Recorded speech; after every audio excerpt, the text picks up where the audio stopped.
para ver oportunidades de inversión con lo que se puede hacer en el medio y largo plazo. Está con nosotros Martina Álvarez, responsable de ventas para Iberia de Janus Henderson. Bienvenida, Martina. Buenos días.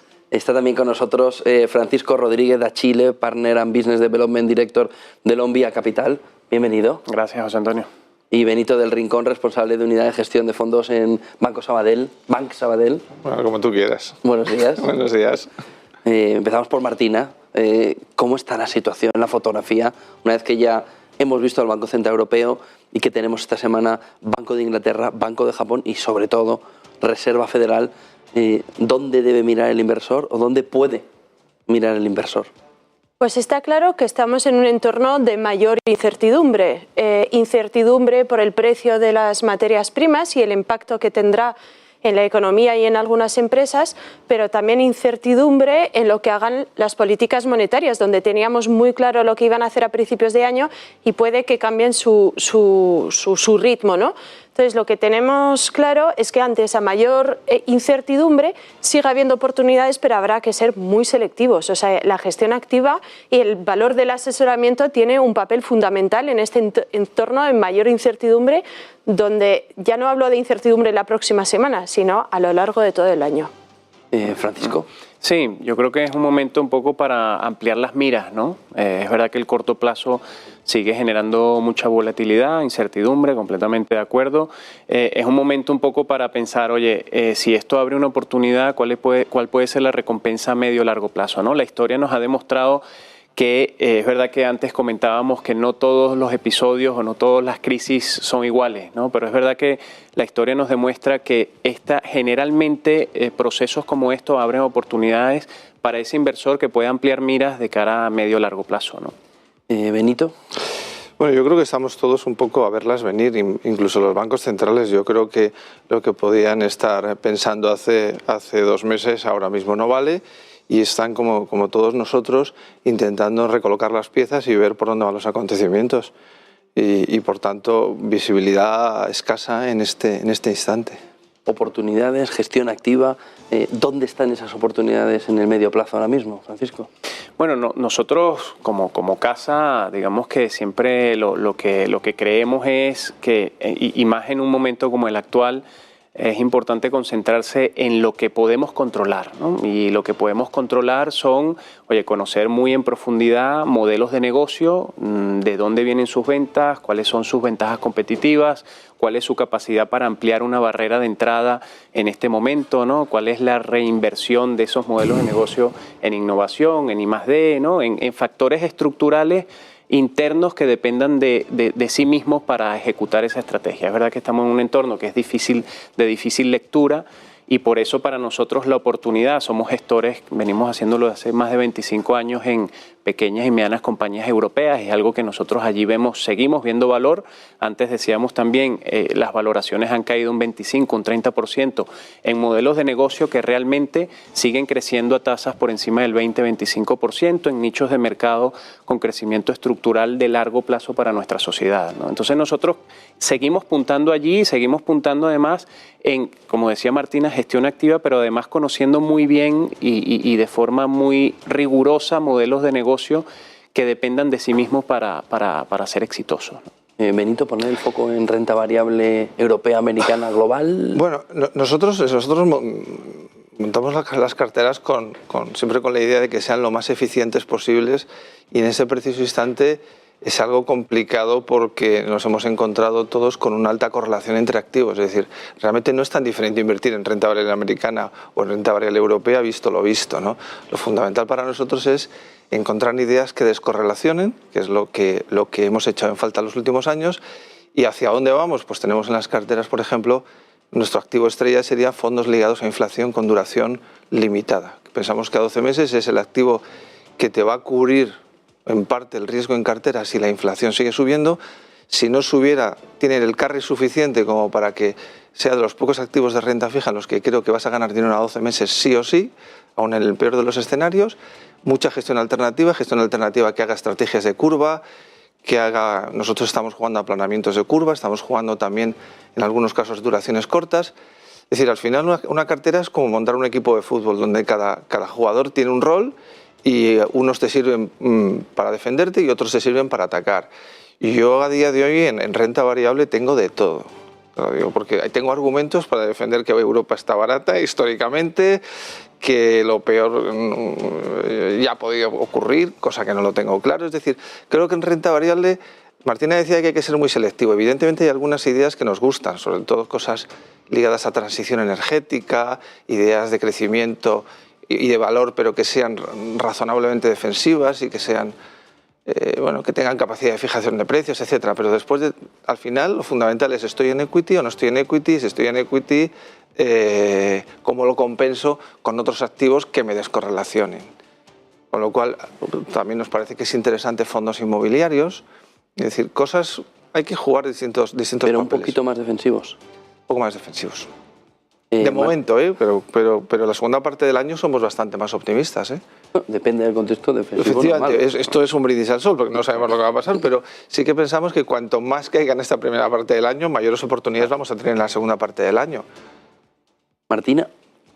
Pues mira, hemos empezado, estamos ahora mismo en renta variable europeo con un descuento del 30%. Este descuento es un descuento histórico que se justifica por la situación política en la que estamos ahora mismo. Ahora, de cambiar esa situación, ahí es donde podría cambiar totalmente lo que estamos hablando hoy, lunes por la mañana. O sea, que en un mes podríamos estar en una situación muy diferente. Y por eso mencionaba lo de ser selectivos. Pero lo primordial aquí, volvamos un paso atrás, es tener carteras diversificadas, globales, porque existen oportunidades, pero el universo de repente se ha limitado. Entonces, nuestro equipo de gestión en Janus Henderson lo que está buscando son empresas que tengan sostenibilidad de ingresos, que tengan capacidad de fijación de precios y, sobre todo, que se puedan apalancar en tendencias estructurales y capear un poco este entorno, ¿no? Pero es verdad que si, digamos, el incremento de las materias primas, ya se han visto informes la semana pasada donde que va a tener un impacto en Europa de una merma del PIB de en torno al 2%, con lo que nos quedaríamos con un PIB de Europa en torno al 2 o 3%. Por tanto, nos vamos a un entorno no solo de inflación, pero también de menor crecimiento. Eso es la realidad. Y entonces, ante ese entorno, pues ya no todo vale, como ha venido valiendo durante la última época, ¿no? O sea, la última década hemos visto que en general muchos negocios se han visto apoyados por crecimiento, pero además de eso en políticas monetarias expansivas. Entonces, de ahí que tengamos que ser muy selectivos y buscar negocios más nichos. Pero estamos viendo oportunidades en diversos sectores. El tecnológico, el de salud, biotecnología, el sector inmobiliario cotizado también, porque es una forma de proteger de la inflación. Por tanto, en este entorno, carteras globales y diversificadas. Sostenibilidad. Hemos visto esta mañana como todos los fondos, o los fondos principales de artículo 9 y también artículo 8, desde el inicio de la guerra, mejor que los que no tienen, los que no están en artículo 9 y artículo 8, pero en el conjunto del año estaban haciendo lo peor antes de la guerra. Sin embargo, desde el inicio de la guerra, su comportamiento está siendo mejor. ¿En qué momento se encuentra también toda esa inversión en ESG en un contexto que no había vivido todavía la inversión en sostenibilidad en los últimos años? Sí, hay un enorme debate porque muchos de estos fondos de ESG no invierten en energías tradicionales, ¿no? Y entonces uno dice, oye, cuando suben la energía, el precio del petróleo, debería de ser mermar la rentabilidad de estos fondos de ESG. Y pasa todo lo contrario, porque realmente a precios tan altos de la energía fósil conviene hacer una transición hacia energías más limpias. Entonces, lo que sí nosotros estamos defendiendo que la descarbonización no está cambiando, o sea, el mundo necesita descarbonizar. Con la descarbonización tenemos la oportunidad de la electrificación, ¿no? Y con la electrificación, la digitalización, el conectar nuestras ciudades, nuestras casas, las escuelas, las industrias, todo. Por tanto, esa oportunidad está ahí, pero está claro que los fondos de ESG o los que tienen un foco en el medio ambiente de la sociedad y el buen gobierno, hay que tener una visión, como decía Francisco antes, de una década. Entonces, nuestros gestores están aprovechando estos momentos para volver a invertir en esos negocios que han caído, como bien has dicho antes de las últimas semanas, que ya habían caído, para reforzar sus posiciones ahí. Pero es cierto que en estos fondos tenemos que tener una mira de largo plazo, ya que se apalancan en tendencias estructurales que están aquí para quedarse. Nos estamos envejeciendo, nos estamos globalizando, hay una escasez de recursos naturales y encima de esto está otra crisis que es la del cambio climático. Francisco. Sí, no, totalmente de acuerdo. Hay un matiz, porque es verdad que el artículo 8, entre el artículo 8 y el artículo 9, ya el artículo 9, el gestor identifica explícitamente un objetivo de sostenibilidad, ¿no? Entonces es verdad que hay un salto importante entre el 8 y el 9, ¿no? El 8 pues sigue algunos de la normativa de divulgación europea. El 8 está bien, pero oye, si eres artículo 9 tienes ya un objetivo explícito. Para nosotros es fundamental, porque nosotros lo que estamos viendo es que compañías, digamos, sumergidas en todo este proceso de sostenibilidad tienen además muchísimas oportunidades de largo plazo. Esto quiere decir, estás menos ligado a todo temas de multas, de situaciones incómodas a nivel regulatoria. Son compañías mucho más sostenibles, no solamente desde un punto de vista de impacto social, medioambiental, sino desde un punto de vista también de generación de flujos de caja, que es tan importante, ¿no? Entonces, invirtiendo, yo creo que el greenwashing en nuestra industria se hace, yo soy positivo, se hace cada vez menos. Y tenemos un compromiso, todas las gestoras, por lo que lo vemos, hacemos formación diaria, de que el ESG es un factor estructural que está en las carteras para aportar valor. Y ese valor se tiene que trasladar a rentabilidad. O sea, no solamente un tema de que estamos nosotros como inversores en tendencias, como decía Martina, estructurales de largo plazo para ser mejores como sociedad, sino que luego son tendencias, invertir en este tipo de tendencias mejora la rentabilidad de la cartera del inversor final, ¿no? Benito.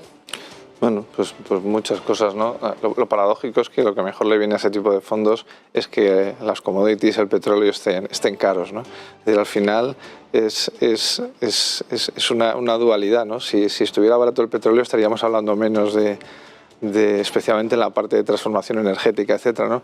Con lo cual yo creo que sí, que es importante, es una de las ideas que todos estamos empujando. A veces me parece que está demasiado overcrowded, ¿no? Estamos todos en lo mismo, sí. ¿Quién va a decir ahora mismo que no hay que tener? Pero luego te surgen cosas que no estabas siguiendo y es donde se gana el dinero, ¿no? Con lo cual la idea está muy bien a largo plazo, y por eso empezó el año tan mal, porque estaba realmente caro y porque realmente era más una idea, un concepto que una rentabilidad, una realidad rentable, ¿no? Pero bueno. Para terminar, hablamos antes de un inversor más conservador, para el inversor más audaz, ¿qué soluciones de inversión pueden tener ahora, Francisco? Bueno, nosotros hay una cosa que nosotros veíamos, un ciclo muy positivo de CAPEX que arrancó en el año, después del lockdown de la pandemia, y que lamentablemente ahora en el año 2022 estamos teniendo este conflicto bélico que ha, digamos, coartado ese crecimiento estructural, al menos para las próximas semanas después de este conflicto, ¿no? ¿Por qué lo digo? Porque este proceso de reinversión en capacidad en el que habían entrado muchísimas compañías, hablando sobre todo de las compañías que nosotros conocemos en profundidad en Europa, que tienen exposición global, nosotros seguimos viendo muchas oportunidades en nichos de mercado, antes lo comentábamos, nichos de mercado como la tecnología médica, la automatización de la industria y la logística, la innovación digital. En Europa tenemos unos nichos de mercado fortísimos, digamos que un know-how histórico dentro de estos sectores que llevan aportando mucho valor desde hace muchas décadas. O sea, Europa ha sido capaz de competir contra compañías americanas, asiáticas desde hace mucho. Lo que pasa es que no competimos en esas capitalizaciones enormes. Aquí en Europa no tenemos un Apple, no tenemos un Amazon, pero sí tenemos empresas, nichos de compañías que compiten con una tecnología muy particular a través de una reinversión en innovación, en I+D, que nos hace únicos, ¿no? Y nosotros seguimos buscando esas compañías, ¿no? Que entren dentro de un concepto que llamamos nosotros el círculo virtuoso del crecimiento, que son compañías que reinvierten de forma estructural en I+D, en innovación. ¿Por qué hago esta introducción, José Antonio? Porque, claro, esas compañías, digamos, están en Europa, hace falta la capacidad del gestor para poder identificarlas, y allí es donde estamos nosotros invirtiendo, y creemos que estructuralmente, para el medio largo plazo, para ese inversor que puede, como decía al principio, ampliar miras, es una oportunidad ahora interesante, ¿no? Benito. Bueno, yo creo que el inversor audaz, como el resto de inversores, pues está buscando dónde ganar dinero y dónde él no exactamente preservar capital, sino dónde batir inflación, ¿no? Y es un escenario complicado hasta para el audaz, ¿no? Porque lo fácil sería deciros que son momentos de aprovechar y que con las caídas que llevamos todo se va a solucionar y podemos encontrarnos, como es nuestro escenario central, con una segunda mitad del año que veamos los índices en general por encima de los niveles actuales, ¿no? Pero también puede ocurrir que el escenario sea el opuesto, ¿no? El escenario negativo, donde podemos terminar hasta en esta inflación, ¿no? Con lo cual, yo creo que ahora el inversor audaz lo que tiene que tener es cash y capacidad y disposición para invertir rápidamente ese cash. El audaz, el que busca algo más. El que no, yo creo que no debe modificar su perfil de riesgo, mantenerse tranquilo, aunque sea muy difícil, y esperar que este escenario central de mayor inflación y menor crecimiento, que evidentemente no es bueno para los mercados, tampoco con los niveles actuales de las cotizaciones, tampoco sea un desastre, ¿no? Pero yo creo que hay que tener cash, es otra de las cosas importantes que tiene una cartera ahora mismo, y tener tranquilidad, y yo creo que aprovechar, pero con calma. Martina. Pues mira, el inversor audaz, si partimos de la premisa que tiene un horizonte de inversión de largo plazo, tiene un amplio abanico de oportunidades, llámese en el sector de tecnológico, en el sector de biotecnología, en el sector inmobiliario cotizado. Pero el gran reto está en el inversor conservador, ¿no? Que es la mayor parte de la gente aquí en España tiene un perfil que tiende a ser conservador. Y hasta ahora, con tener una combinación de renta fija, renta variable, el inversor conservador con una cartera diversificada y bien asesorada no salía mal parado, pero ahora está ahí el gran reto, ¿no? De si estas carteras son capaces de permear la volatilidad de estas semanas. Para nosotros, para ese inversor, sí que es importante empezar a meter en las carteras estrategias de retorno absoluto.